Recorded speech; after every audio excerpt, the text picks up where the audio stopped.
Welcome to Starfleet Universe On Call. I am Paul Franz, owner of Franz Games. I run SFU Online, FedCom Online, and Starfleet Warlord. Just might not join us for TalkCast every Thursday night starting 9:30 p.m. Eastern Time.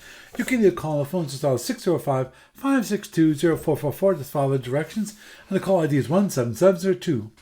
Or you can participate on the web. Just go to the Talks website at www.talkshoe.com and search for call ID 17702 or Starfleet Universe On Call.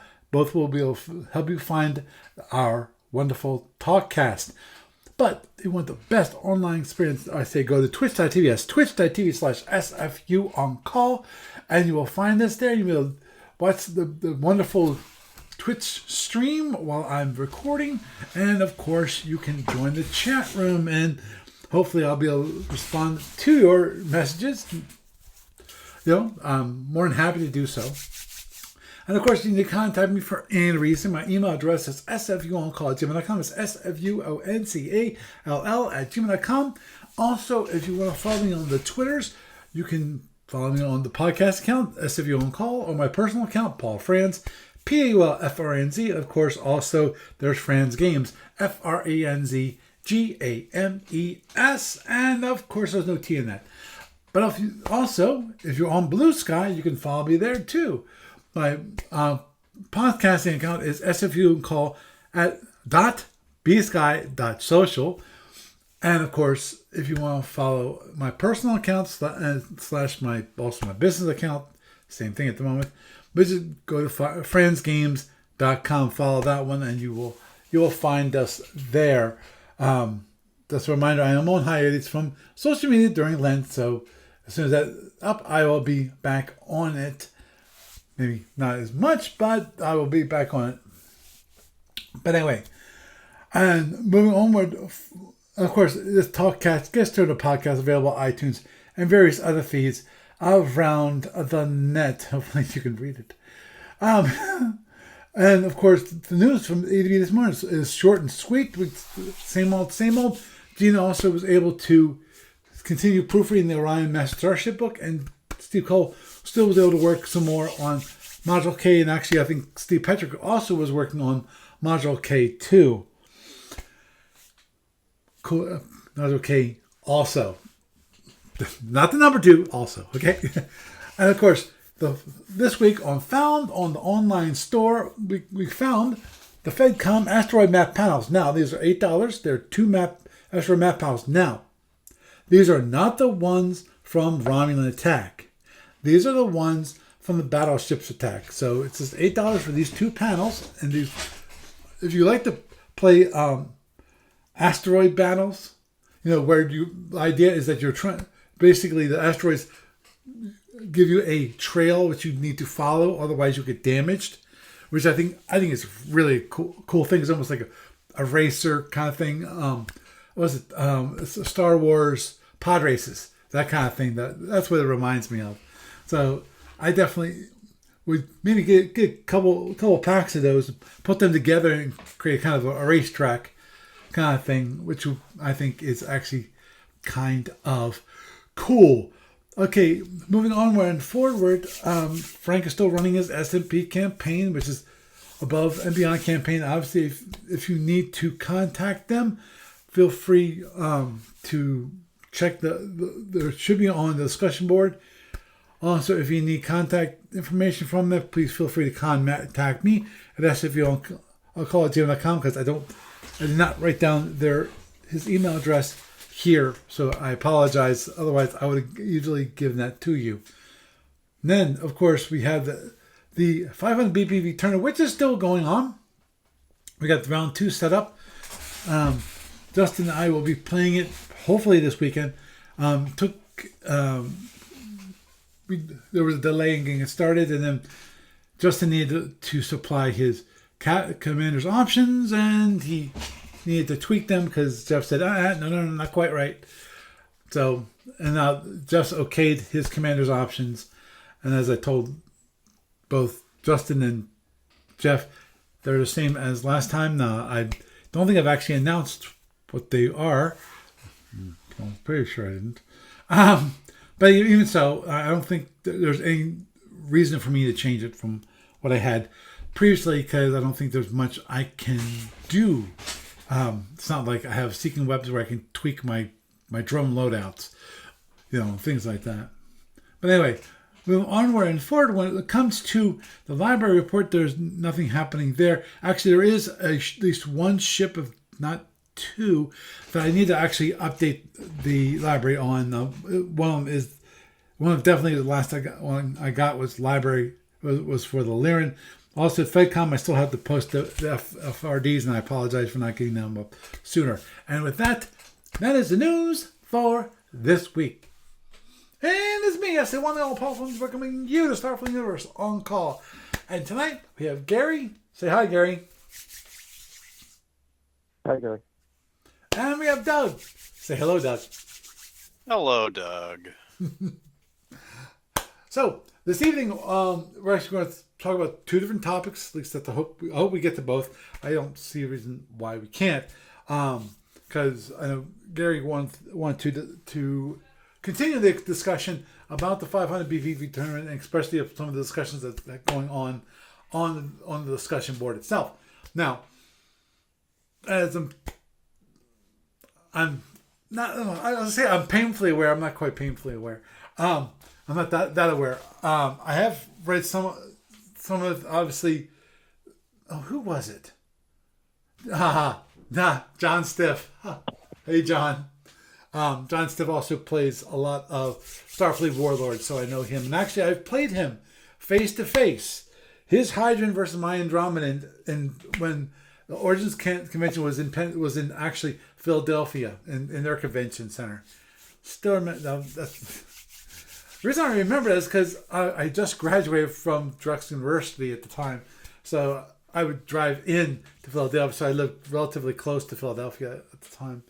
I'm a little farther away now, like an hour and a half drive versus like a 20-minute drive. But anyhow, one thing he said, and I totally agree with him, which is about drone races with fighters. Because someone said, who was it? Who the frick said that? Who was in my mind, almost on the moron who said this? Let me just see if I can find it real quick. See if Not a moron for saying it. Maybe for believing it, whatever it might be, but not necessarily for saying it. What was it? Who was it? I might not be able to find it.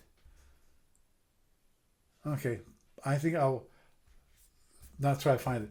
But basically, John Stiff was replying on this one thing which said that they said, personally, I'd like to see a setting with where carriers are permitted.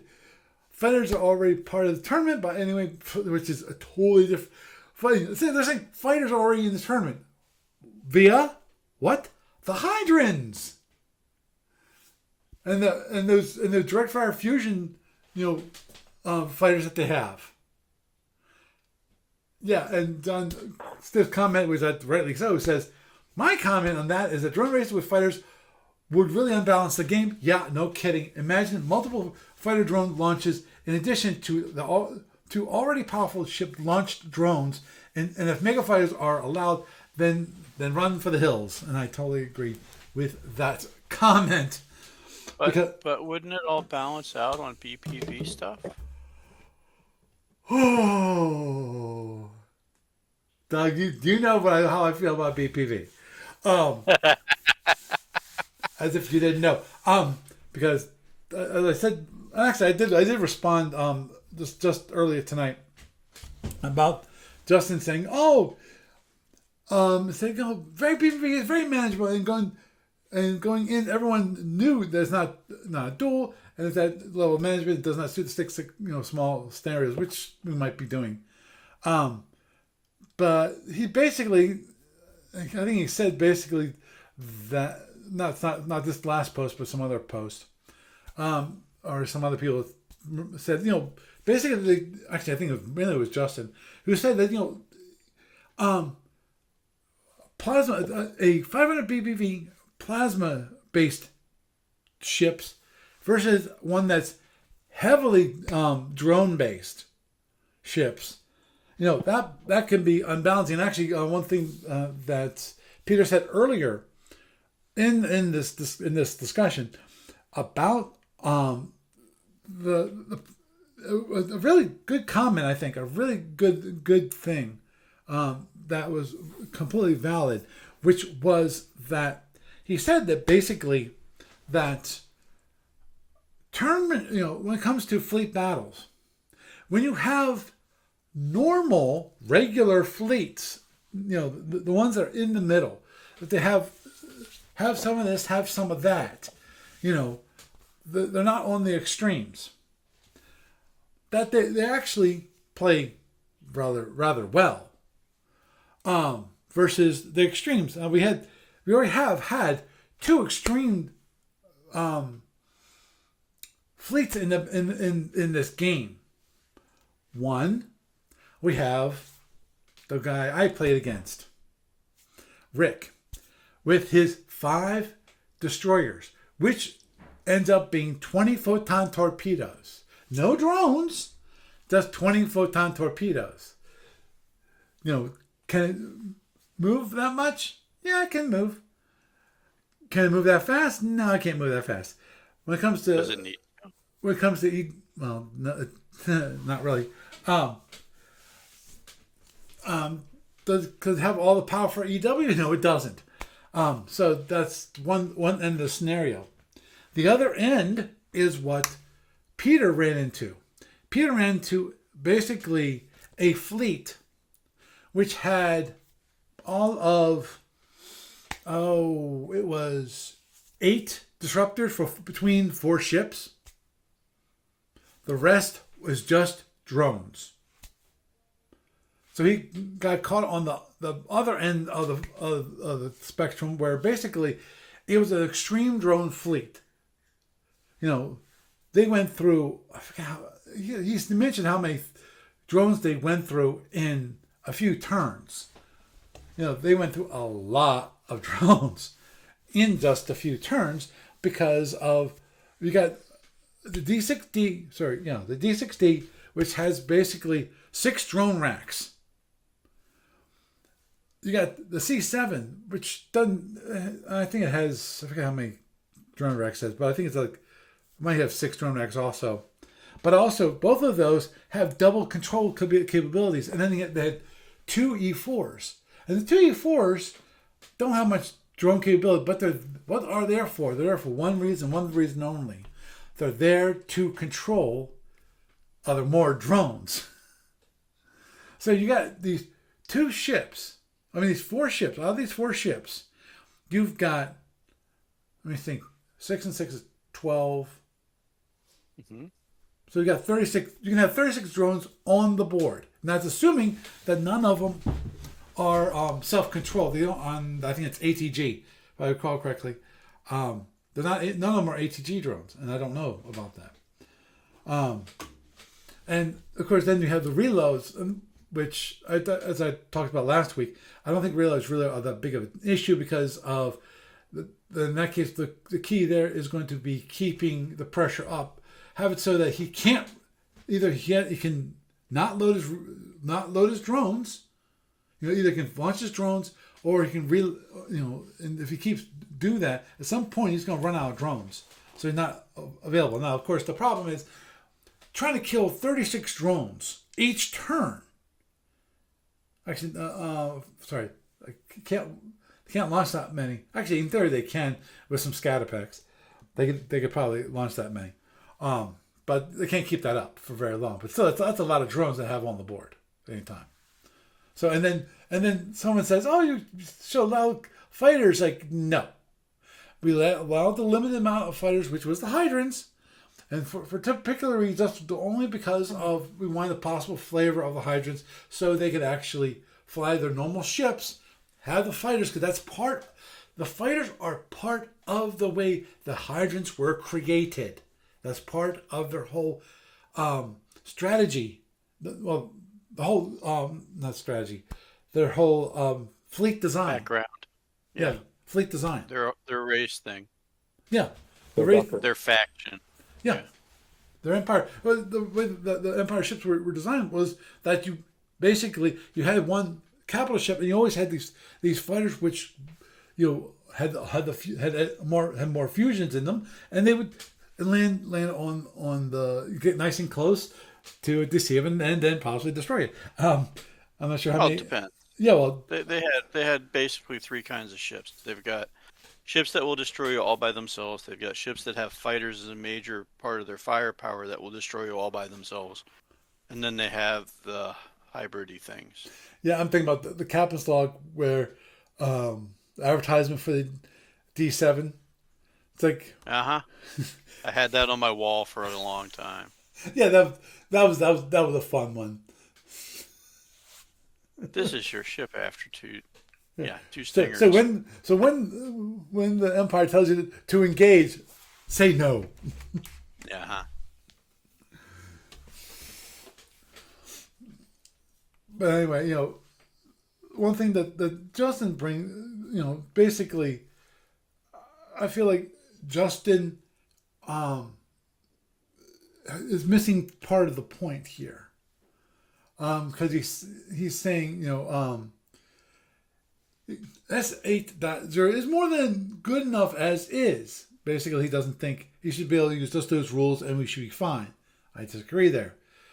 I'm just not seeing the issue with running a 500 BPV 4 turns or 14 turns, regardless of the forces, is very manageable.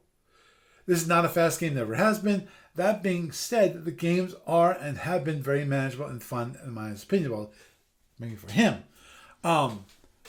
And because the big question is, as who was it? Peter said basically that in his game he spent over 25 hours over 11 gaming sessions to complete his game. That's a lot of game time. Yeah. Just to get through one game, in which case, since it's single elimination, he lost. So after 25 hours, he lost the game. Mm-hmm.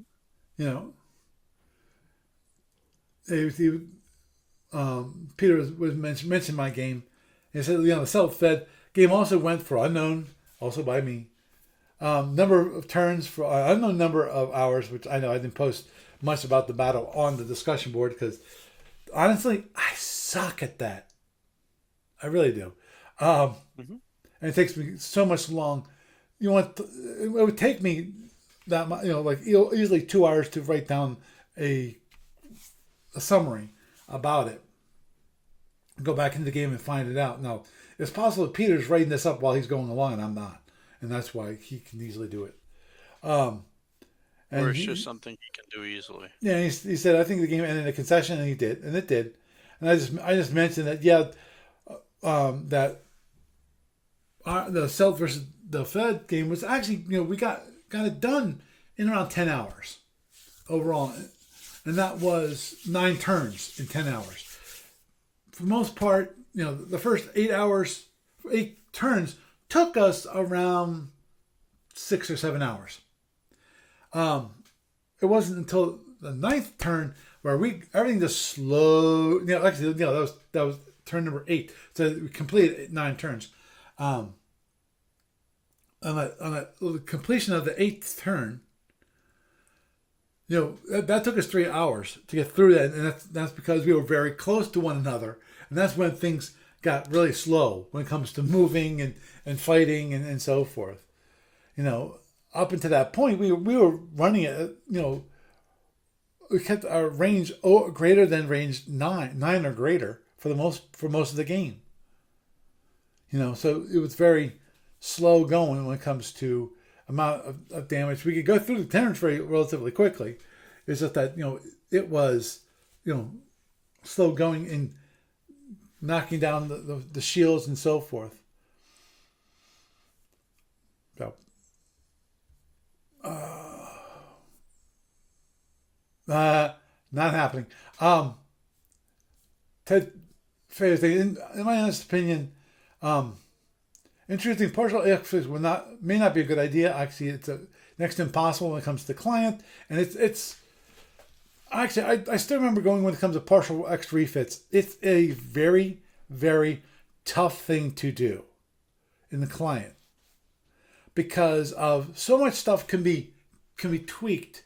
You can upgrade this, upgrade that, and I tried. Aaron and I tried to work through this issue. Oh, so many years ago now. But it came up to being, it's like, to me, I realized the amount of work it's going to take for a very small number of battles. So small that it's not worth the time or effort to actually support partial X refits.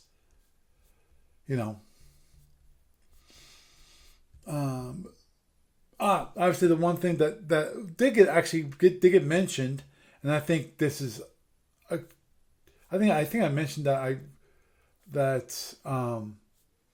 think I might have mentioned it last week, but I'll mention it again anyway this week, which is the idea. Actually, someone even posted it. I'm just seeing if I can find it. Oh, I did.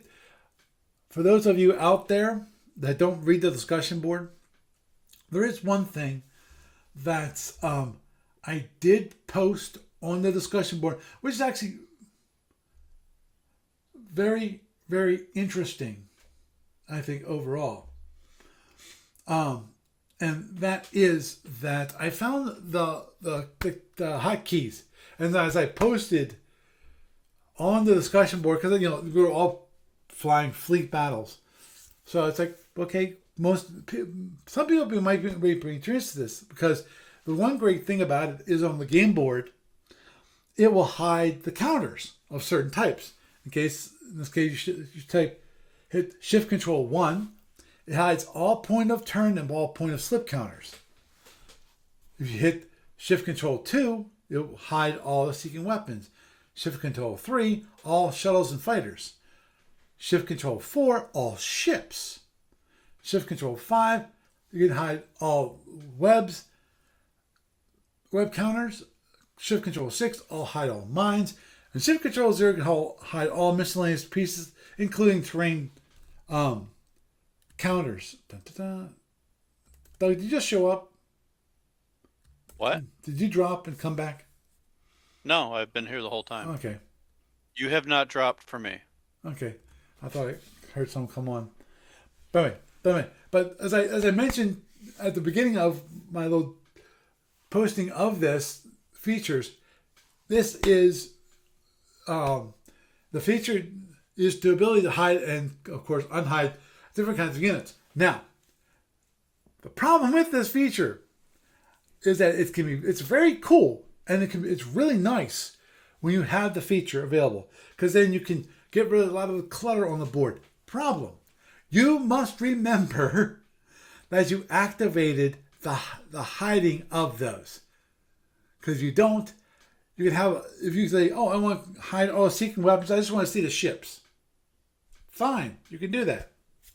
Problem: if you don't remember to unhide all the seeking weapons, you can in theory have the seeking weapons go bam, hit you, and they go, what was that? Surprise. Oh, surprise. Hold on.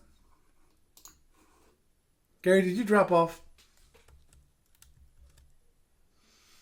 Yeah, the call just dropped. I had to call back in. I'm not sure what happened there. Okay, so you're the one that dropped. Okay, that explains that. But anyway, yeah. So it can be, as I mentioned, I added a cool but dangerous feature. It's cool because it cleans up the board. It's dangerous because if you forget, you could die, and that is true. So as I said, it's very cool. It can be extremely nice, because the first time when I added this because I had this large fleet battles, and it was with my Andromedan fleet, which Frank asked me to play, and it's like, I'll do it, sure. That was kind of cool. The one thing about that though was that I have my fleet coming in, and then we have this Fed fleet that had some hydrants with it. Fortunately, no Hell Wars, but fighting against me. Now, they started launching fighters and things like that. So, what's the one thing I wanted to do? hide all those fighters so I can actually see where the ships are. I do that. I toggle that off, and then I look around and so forth. Then I bring it back, because as I said, it's a cool but very dangerous feature. So, and for those of you out there who actually are play on the online client, though that's available, you just have to make sure you have the board as your active window, and then you can do that. And as I said, it's quite cool, quite dangerous. Use with caution.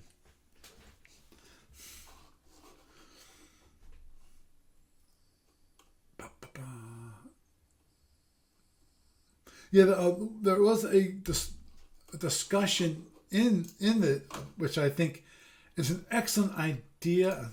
Did I have it here? Yeah, the C7 was incredible. And obviously,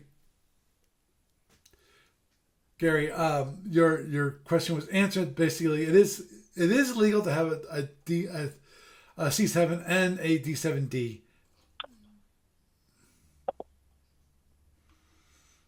So I don't think it should be either, because right. I feel that either what you could do is basically make only the flagship be move cost 1, unless you're a Borat, in which case it has to be move cost 3/4 or bigger, and the rest of your fleet has to be smaller than that, like move cost wise. So for the Klingons, for example, you could have a C7 or a D60 or some other thing as your flagship, but then you'd have to have like a D5 or something like that as your second size class 3 ship. Or I'm not too sure, because I think in some fleets, circumstances, a heavy war destroyer counts as a de facto size class 3 unit, so that might apply here too. But yeah, basically, I feel that doing this would basically go some way. Like, so, for example, like if the Klingons picked a C7, they could pick either a D5D as its second size class 3 ship, and then pick a scout, size class 4 scout, or they could pick a D5S and then pick a size class 4 drone variant. Yeah, and each of those separately is more of a challenge to keep alive than a single D60.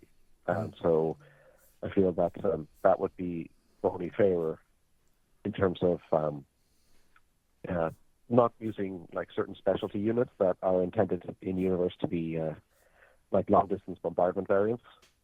Although some D60s do get used in direct combat. So, but yeah, so I don't know. It didn't seem to like get too much traction though. So I guess we'll have to see what happens there. But one of the other things as well is, in theory, you could set up the tournament with a sliding scale, depending on what time period you want to have the tournament set in. Right. That was actually. So, for example, yeah. Continue. I'm sorry. No. Say. Yeah. The only thing I was gonna mention about the force makeup, there's a couple of things that definitely I agree with, and that is one of the biggest issue here in my mind is you can either take away the D7, the D6D, or take away the C7, one of those two. Because actually, more importantly, I think it's just the D6D. And here's why I say that. When it comes to a ship, in my mind, the D6D is one of those few full-sized scouts, meaning size class 3 scouts, that doesn't really give up much when it comes to firepower. It now has a great capability to launch drones, and also has all the additional drones that it can keep launching. And has, of course, because it's a size class 3, it has lots of power. And because it has lots of power, it can use those special sensors and use the EW from those special sensors. Because that's one thing I will be getting to when we talk about the lineup for Justin versus me in just a few minutes. Well, in a little while. because one thing just to mention, just a quick highlight, on Justin's fleet, he doesn't have a full-sized scout. He's got a scout frigate. Now, the problem with this scout frigate is, of course, power. Unlike a D6D, it doesn't have like 38 points of power. It's got like half of that. So it can't move. It can barely move and chew gum at the same time. It was trying to use the special sensors for EW work, that is. There's a lot of wonderful special things you can use with the special channels other than EW. And I think that's more of what that kind of the FF Scout frigate is about. But anyway, I digress. Good. Well, it's something we will be talking about. And one of the people I can't find the post at the moment. Actually, I gotta check that. But anyway, I love the Andromedas. Sorry. Actually, there are some bugs in the client when it comes to Andromeda. I still got to figure out how to duplicate it. Usually, it's about the power issues and how that works and so forth when it comes to panels and so forth. But anyway, I digress. But one of the people that suggested was basically the year, the starting year, and I think that's a good idea. For nothing else, that all the drones are not fast drones. You're limited to the amount of drones that are fast. If you have like Y175 or Y178, or if they want to, they can say, well, okay, we're going to give you one Y180, but the drones restrictions when it comes to medium, and fast drones, and slow drones, but fast drones particularly, is here are the limits on your fast drones. So that we don't have the big issue of the Speed 32 drones, because what's wrong with the Speed 32 drones? The problem with the fast drones, I use Speed 32, is that Speed 32 drones, you can't get around. You have to kill them or run away from them. That's your only two choices here. Not always. What else is there other than You can't run forever necessarily, but you can run from them for a time. Right. And you can low power take some of them out. Right. But that's it forces you to change your tactics, basically. So, I mean, it just makes them much more dangerous. Right, because more of an immediate threat. Right, because the biggest issue with the fast drones is that one the fast drones. Yes. Yes, and the biggest issue there is there's no way. Unlike Speed 20 drones, you can actually get around. Mm-hmm. But obviously you have to be going pretty fast to get around them and keep up that speed to run away from them. But still, you can get around them without requiring you to destroy them, or definitely have to run away. You can do a similar thing with the Speed 32 drones.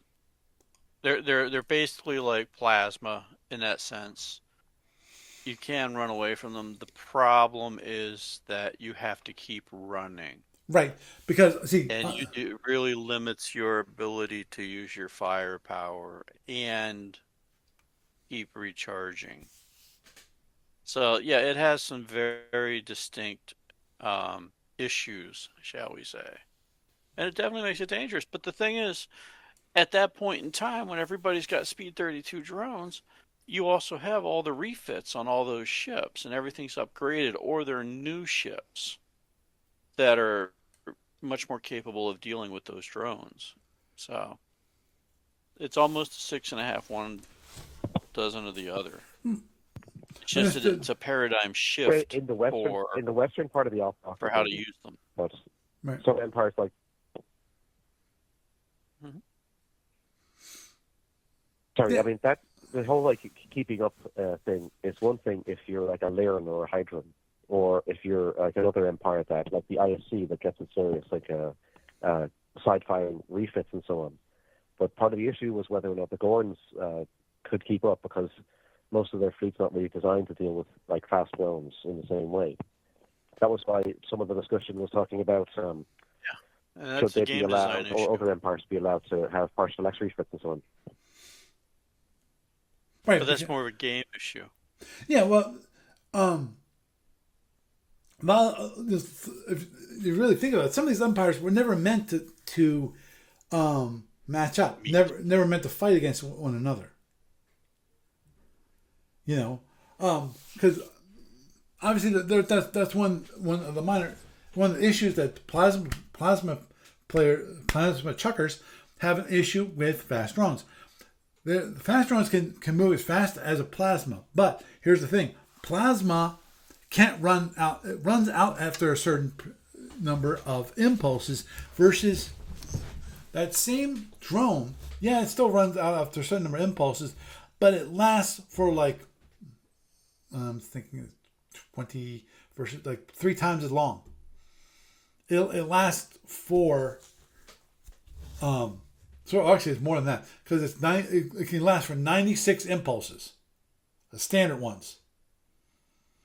The standard duration is 96 impulses, versus a drone a seeking weapon. I'm sorry, a plasma can only last for like 20 impulses. And what's going at that point, it's dead. Fast drone, 96 impulses, and then it's dead. So, the Eastern race, empires, the Romulans, the Gorns, and the IC, to a certain degree, were designed to fight one another. And obviously the Romulans had interactions with the Feds, so they did have some interactions with drones. But what saves them? Da-da-da-da. They have cloaking devices. Now, actually, that was one thing I definitely looked up, actually, at the Fed Commander tournament, and that's one thing they do limit as part of the tournament, is they say, well, you have a maximum of I think it's 48 impulses that a ship can be cloaked for the entire game. The idea, but of course, this is also Federation Commander, which is totally different kettle of fish, because of course, it has no wild weasels. They have no T-bombs. Yeah. So completely changed. Lord knows. In a way, to be honest, to be truly honest, I hope they never, ever, ever, ever actually ship the module or whatever. That's not really a module. That's what it's called. But that they ever ship fighters. I hope they never, ever, ever, ever, ever ship fighters. Because I think the fighters that are currently in Federation Commander are for the Hydrants. Yes, they need them. Because, as I said, it's part of their whole fleet design. Versus the Feds, which they have all these fighters, and then they have all these drones, and it's then what do you do in Federation Commander where you don't have wild weasels? You don't have T-bombs to destroy all these drones that are coming your way, So Federation. I think Federation Commander is kind of flawed when it comes to representing the Starfleet universe from the Starfleet battles perspective in what way? and the whole general war perspective. So, a nice idea, but not necessarily a great execution in some respects. What way? There was a reason I never picked it up, and that That's probably the main part of it. It's kind of like SFB very light, but not SFB. It's very different. Right. Oh, yes. I agree that it's definitely very different, especially given. Um, But the problem is they want to shoehorn the SFB universe into that. no, I don't think it. I I don't think don't it feel like works. they were doing that. I feel like they were. When it comes to Federation Commander versus SFB, the whole idea was to take SFB, get rid of all of the rules, make it so that it's more Baron pretzels in that it doesn't have nearly as many rules, and obviously there's certain things that to simplify things do not translate. Yeah, And that that's what I was kind of saying. that's what makes it not SFB. It makes it a whole different game. It's a whole different animal. Right. It's like playing Starmada versus SFB. It might have the background material. For the most part, it tries to emulate SFB to a certain degree, but it's not. You know, it's just not. So you wanted to talk about your upcoming game on Saturday? Yes. Yes. Like I do have some good news, if I can like throw it in real quick before we get into that. shoot. I had a random email yesterday. Mm-hmm. I didn't get it until today, but apparently we're going to be able to do the venue in 2026 for the winter convention at least. So I had the contract printed out, and I just have to like review it, sign it, and get it over to them. Awesome. But he's already got us reserved for the, and I told him, yeah, I'll just get the contract back to them then after I make sure the dates are and everything are good. And it's looking pretty good there. So yeah, we have Labor Day weekend and President's Day weekend. MLK was not available, so there's that. Darn. I just wanted to throw that out there randomly Yeah, because that was one's gonna be a literally tough one. an email I got this morning. That's gonna be a tough one because I looked that up for next year, and Valentine's Day lands right on the Saturday. So Yeah, well, what can I say? Perhaps with some planning, people can come out for Saturday and Sunday that yep, are not slaves to an artificial holiday. agreed. Just And saying. agreed. And hopefully also, I feel like one of the things that also brought down attendance this past year when it comes to winters was weather. That did not help at all. So No, the weather hurt.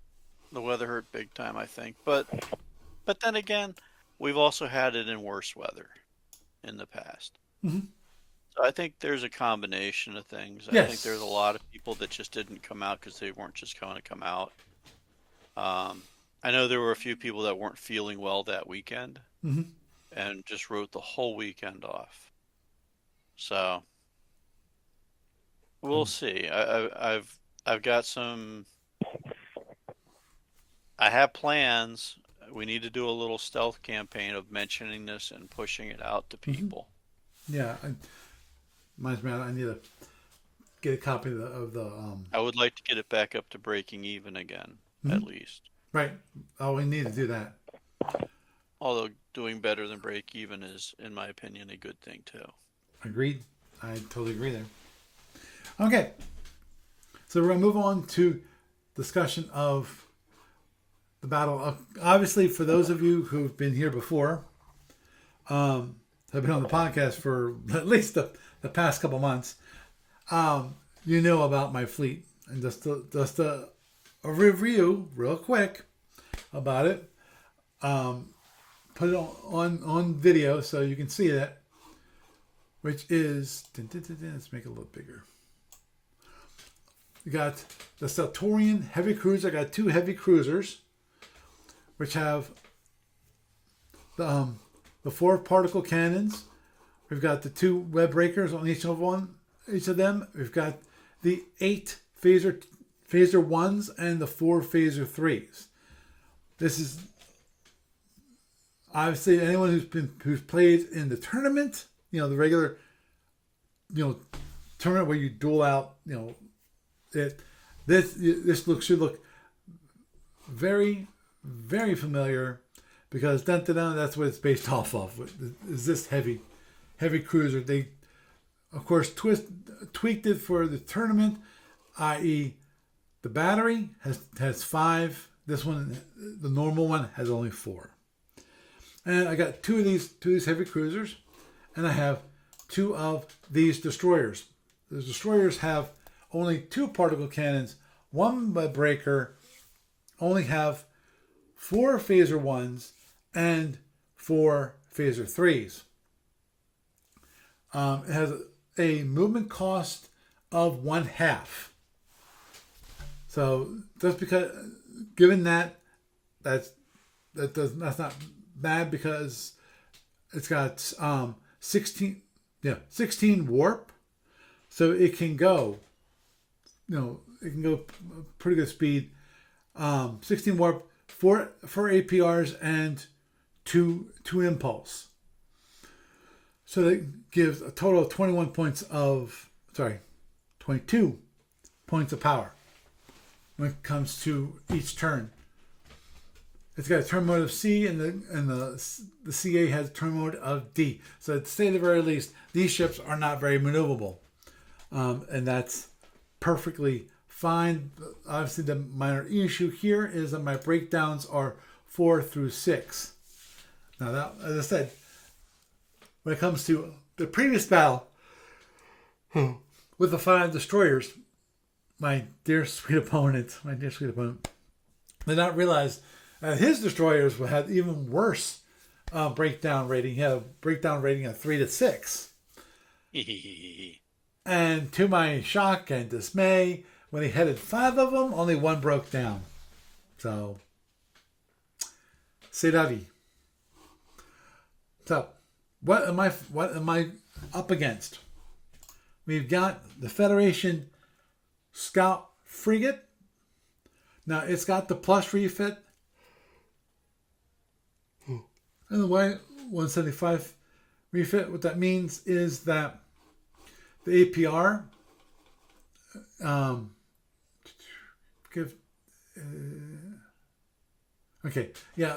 an APR was added, so it has 1 more point of power, and also a drone rack was added for it. It has no photons. It's got 3 phaser 1s and 2 phaser 3s, and it has a total of 16 power, because it's got 12 warp, 3 impulse, and 1 APR. Kill it. Yep. Now, if you notice, Just and kill it. Okay, hold on. With no mercy, just everything into that on the first opportunity. Make it go boom. Oh, agreed there. The great thing about the low power situation is, of course, as I mentioned before, special sensors, they have 2 of them.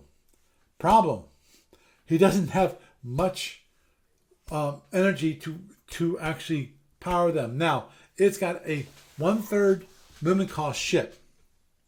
So, in theory, he can actually use one of the special sensors for EW that he can land. But that's going to be about it if he wants to keep up any kind of speed whatsoever. Moving onward. Yes. The big problem for you with it, in my opinion, is that it could be the thing that tips it one way or the other at the right spot. Right. Which is why it must die. Oh, agreed. Next ship in his lineup is a Federation Destroyer Leader.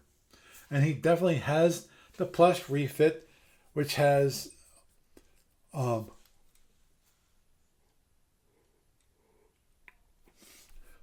6 phaser 1s, 2 phaser 3s, 2 photons. So this destroyer has only 2 photons and 2 plasma Fs, which makes things quite interesting. Fortunately, the plasma Fs only last till range 15, but of course that means anytime we approach that, he can launch those things and force me to limit the range that I come in at, or otherwise run right into the plasma. Because unlike They also get he also gets a pair of bakes too. With those, I believe. a pair of what? Pseudos. Right, of course, yeah. And don't forget, he You could could also also just choose bolt to them too. carinate them as well. right, So, but I have to read up on, because I've never used a carronade. And I know, but it allows them to fire every 2 turns. That I remember. So Actually, for carinates fire every turn.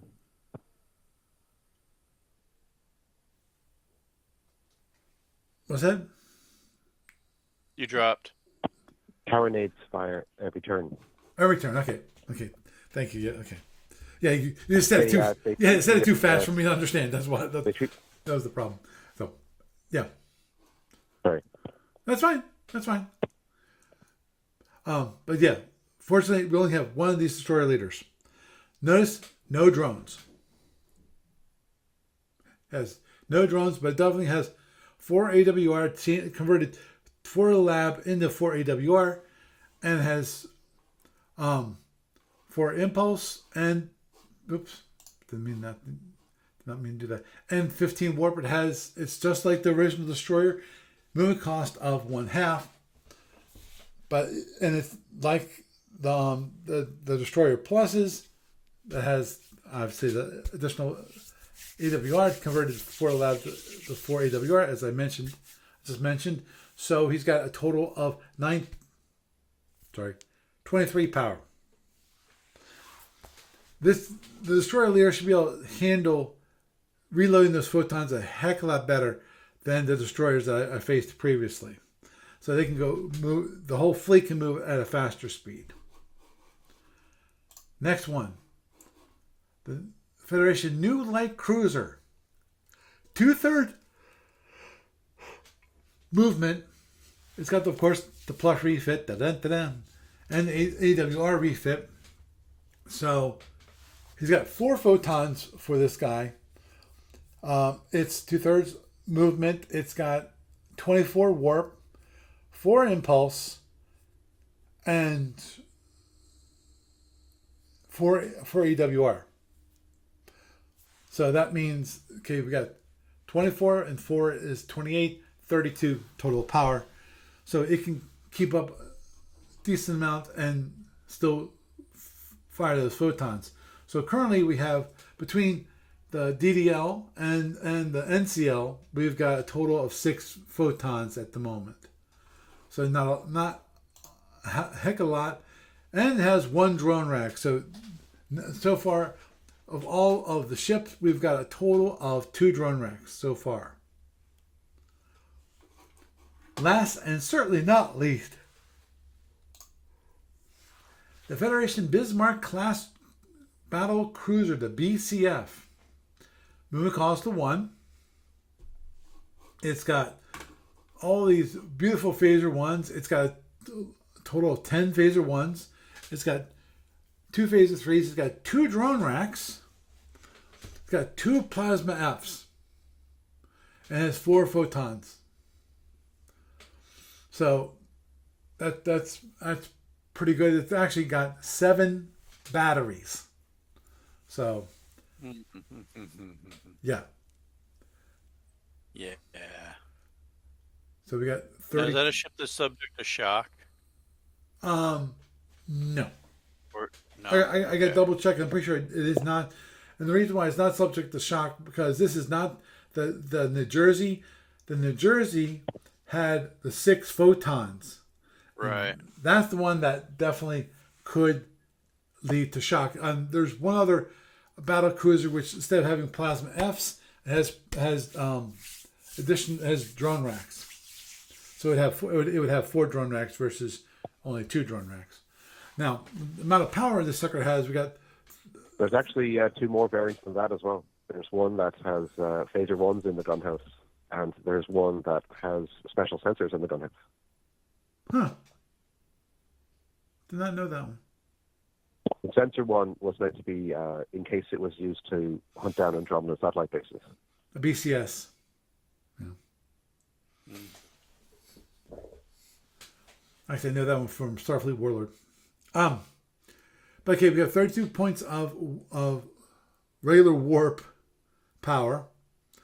We've got that makes 32. We got 5 AWR.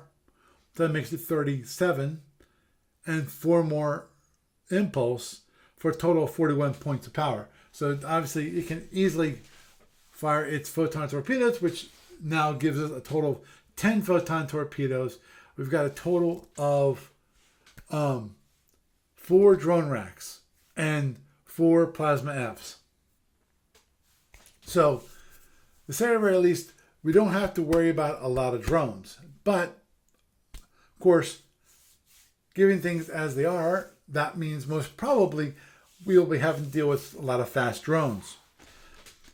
Because I'm willing to bet they might launch the fast drones along with the plasma Fs. Don't forget, he might double up the danger capacity there, the damage,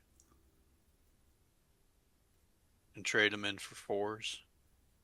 Right. When it comes to the type 1s versus type 4s, yes, that is very true. Obviously, the question is, how will he want to use his drones versus plasmas? Because the plasmas, obviously, he's going to want to use his plasmas as definitely a deterrent for me coming in.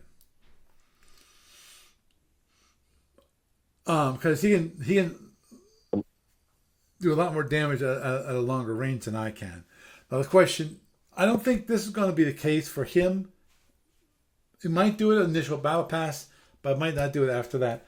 Which is the question is, will he be using the prox photons?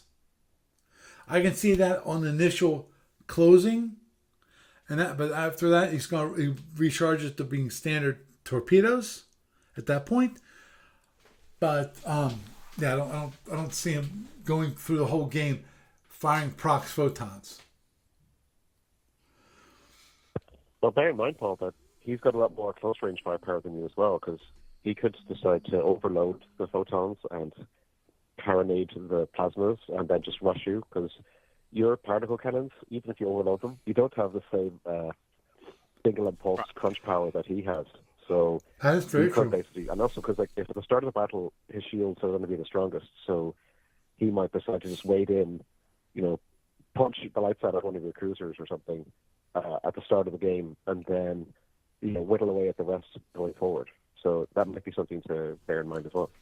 True, very true. Because the big issue, obviously, for those of you who've ever flown the Centaurians, I'm not sure how many of you out there have actually done that.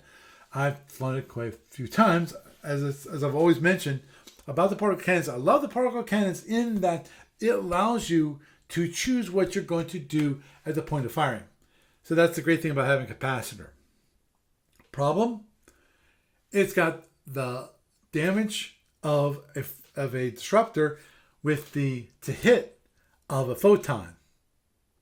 So, to say at the very least, that really bit me multiple times in my last game because of the particle cannons just kept on missing.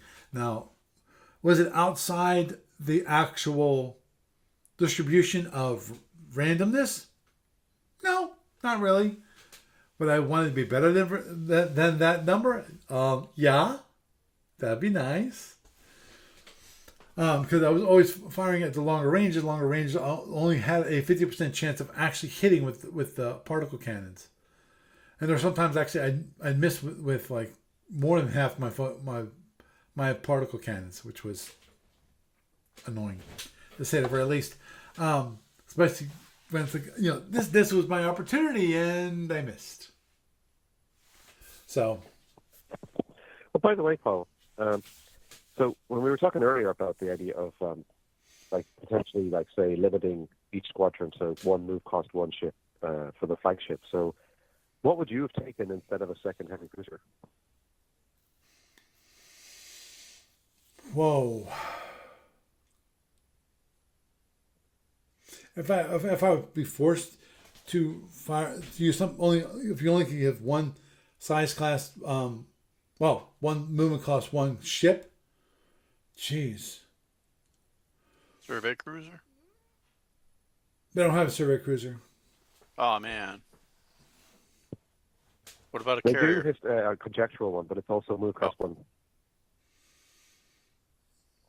Yeah, the big issue for Saltorians overall is just that they didn't have that many ships earlier on, and I even had to get an exception to actually be able to play the Saltorians in this tournament because of they didn't arrive until like what was it was 182 I think it was.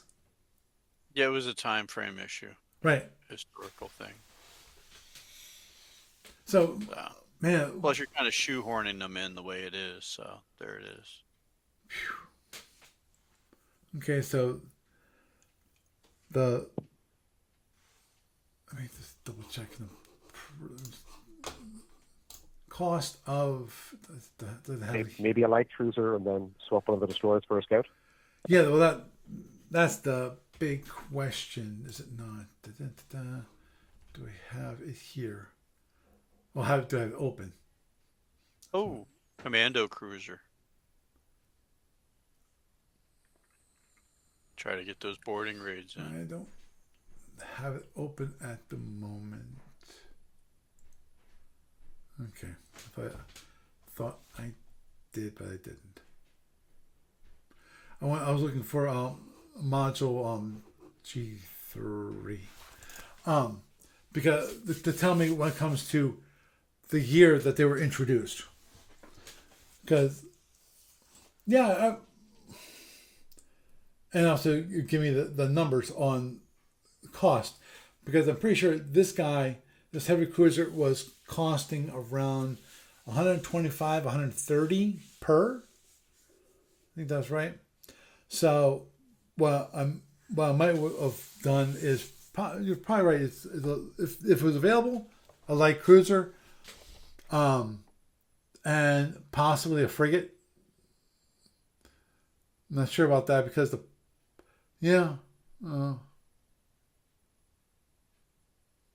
use a light cruiser. That means it probably is, saving me, what, maybe 20 points.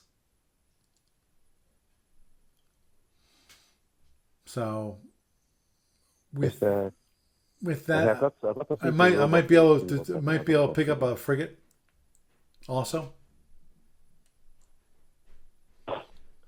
Yeah, the heavy cruiser is a BPV of 142, and then the light cruiser is 127. So it's actually quite big for a light cruiser.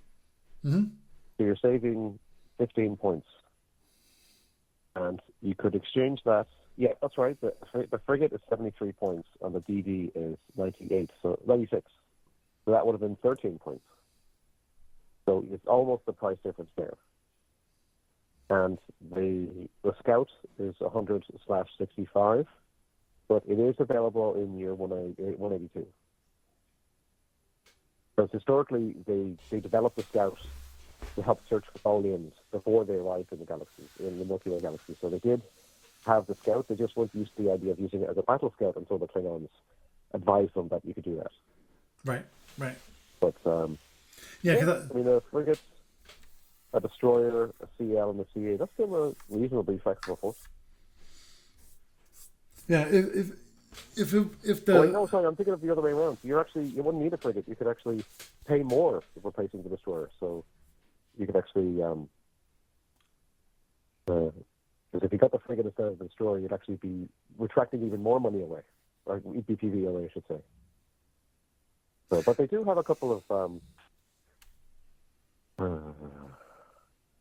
you could, instead of the light cruiser, you could ask them if he could take the Saltorian heavy war destroyer, because they seem to be, the tournaments, the current rules seem to be allowing with one ship, like Yep. it's a heavy war destroyer, even if it's got a year of service date after while it maybe you can still take it. So if it counted as your a second size class 3 ship, then you can configure it in a certain way and see how you end up with it there. Yeah, It wouldn't be quite as sturdy as the light cruiser though. Yeah, that's one of the things that as I discussed here previously, is that I would have loved, and I do mean this in all sincerity, to have switched out one of my heavy cruisers for actually a survey cruiser, which was, but then I found out that it was completely conjectural, in which case it was unallowed in the tournament because of I still feel, to this day, that when it comes to scouts, you truly need to have an effective scout. You need one that's based off of a heavy cruiser hull, because not because of it needs the internals, but it needs the power that that a heavy cruiser hull gives it. That's why I think. That's why I think the D6D is so effective. It's because it's got all that power, and for the most part, it doesn't need it. It needs it for movement, and that's it. Doesn't need it for power, for weapons that much. Yes, it has some phasers that it can use to fire, but it's not going to, especially if you're going to use it as a scout, you're not going to fire the phaser ones that much, because if I recall correctly, a phaser one will blind one phaser one will blind one special sensor. Yeah, phaser one will do it, and so will any heavy weapon. Yeah. So if you're going to use them, so you're not going to fire. Cruiser, then?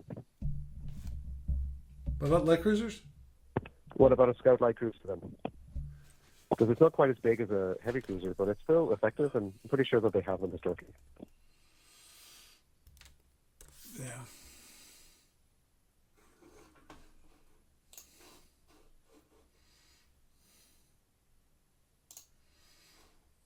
Man.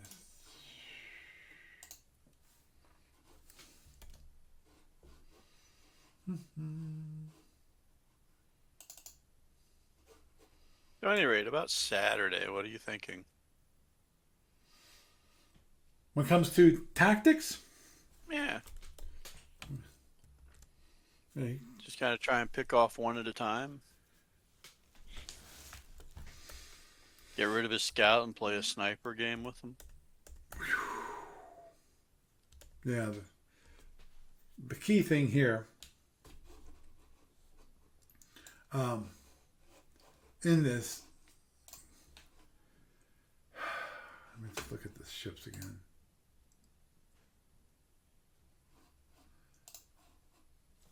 Okay. Well, after obviously the first turn, we're just going to be closing, but I think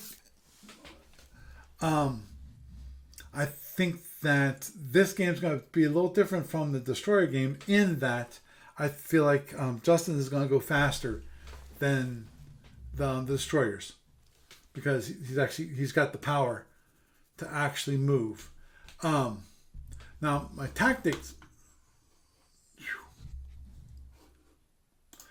This guy's going to be a tough thing to kill. And that's the question.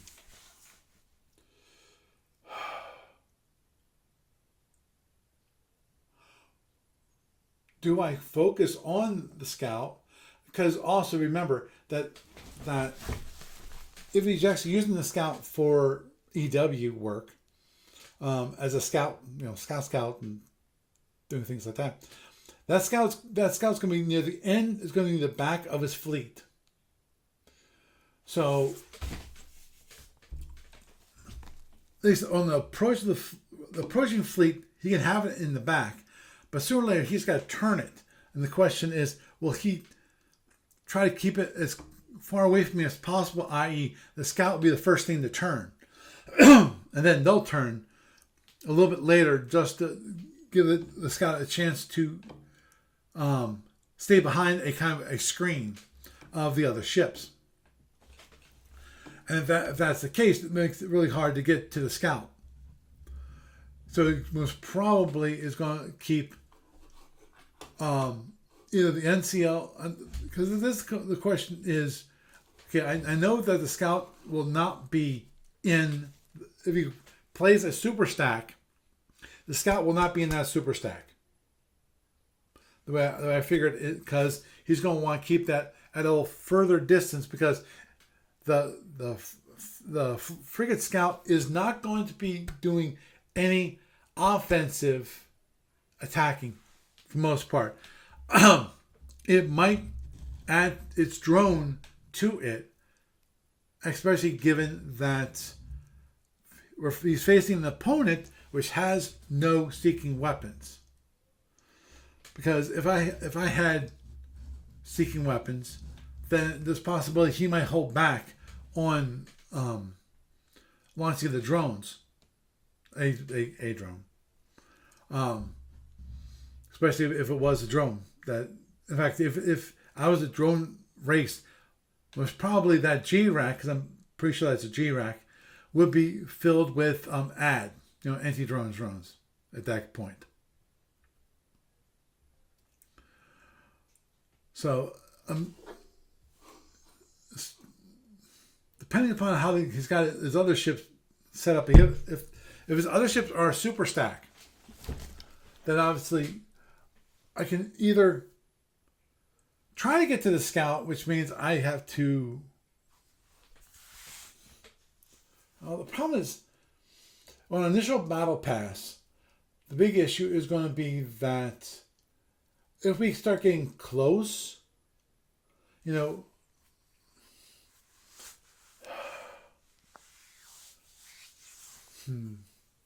look at it from his dilemma. What's he got to do to pick your fleet apart? Well,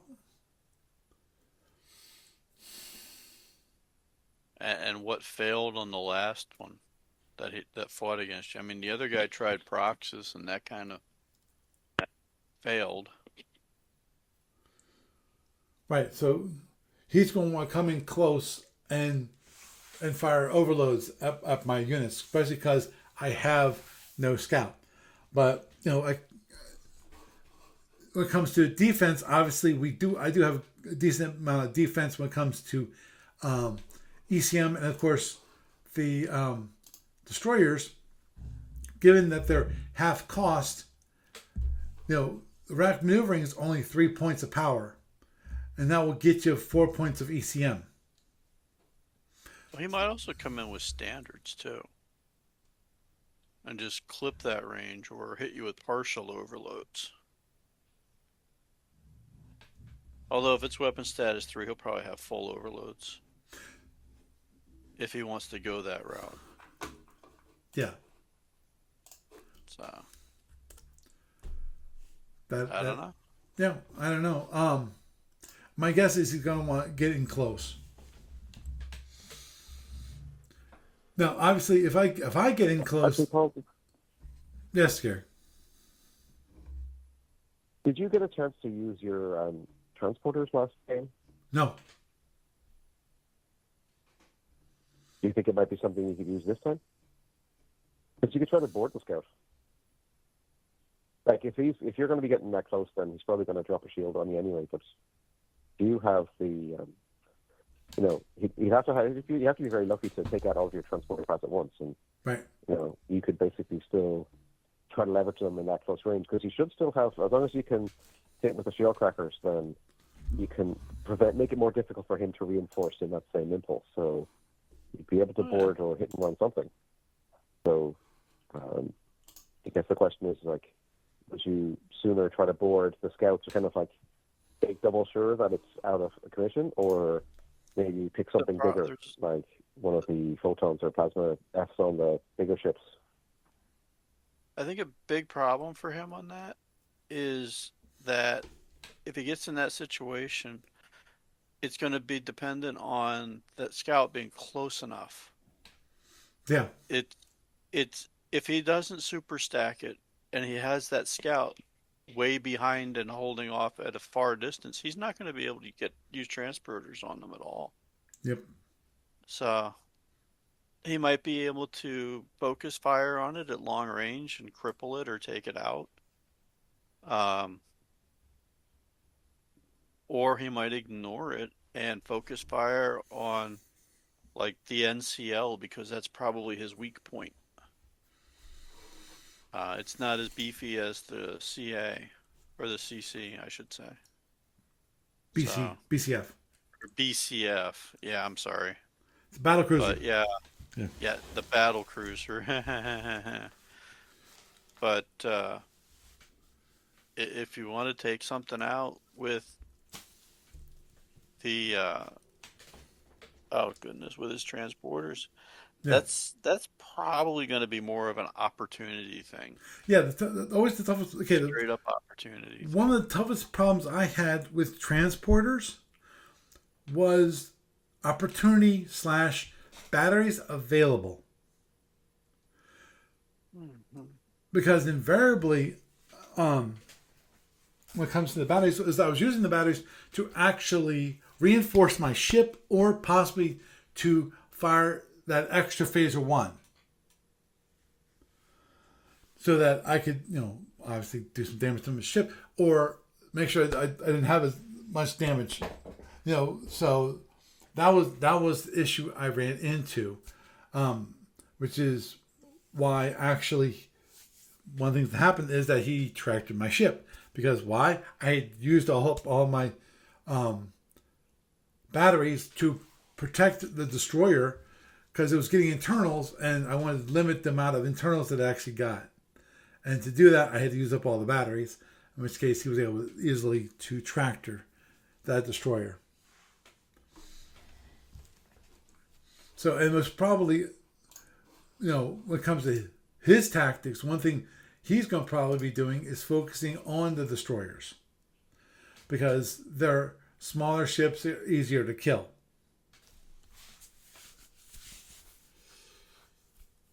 So I'm still debating on, this last time I didn't do a super stack.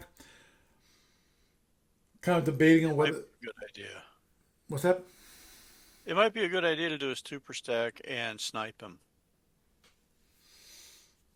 Just stay out at long range and just whittle him down. That's true. Get a shield down and just start trying to Mitsia the guy. True. Because especially given that most probably he won't use prox photons.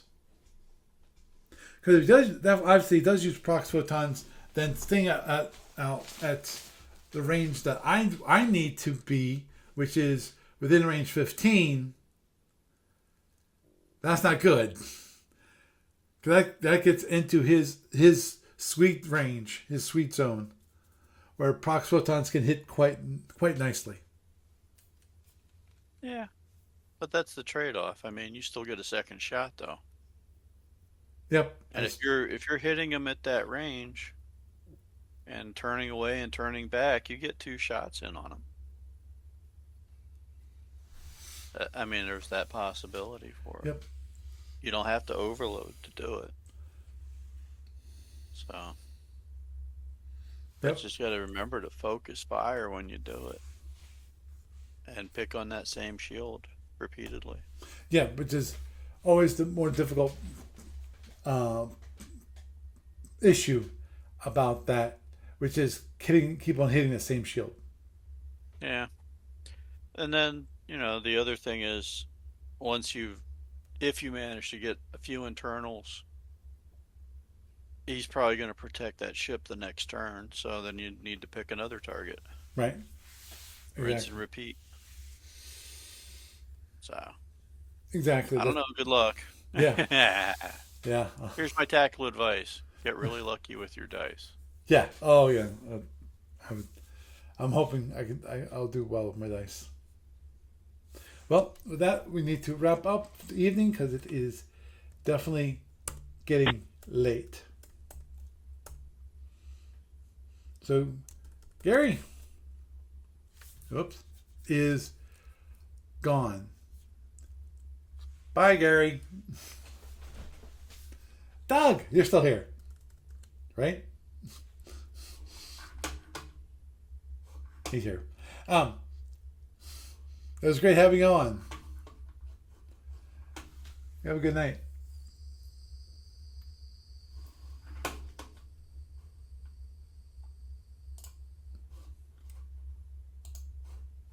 Yeah. That's weird. Kind of disappeared. Kind of. He's still there. I checked. He's online. He's still online. But anyway, had a nice little discussion about the 500 BPV tournament again. I know, guys. I know it's been the same. That topic we've been hitting it for almost over the past straight month. Whether it is my game or it is actually the tournament itself and discussing the rules and things like that. And today you actually got the little preview of the ships that I'm flying against. Obviously, those who listened before already know what my fleet composition was. Hopefully, I will do good this time. Obviously, the biggest issue here is going to be just he's actually got a scout who can use EW a heck of a lot more effective than I can. So, with that, I am Paul Franz, and I bid you a good night.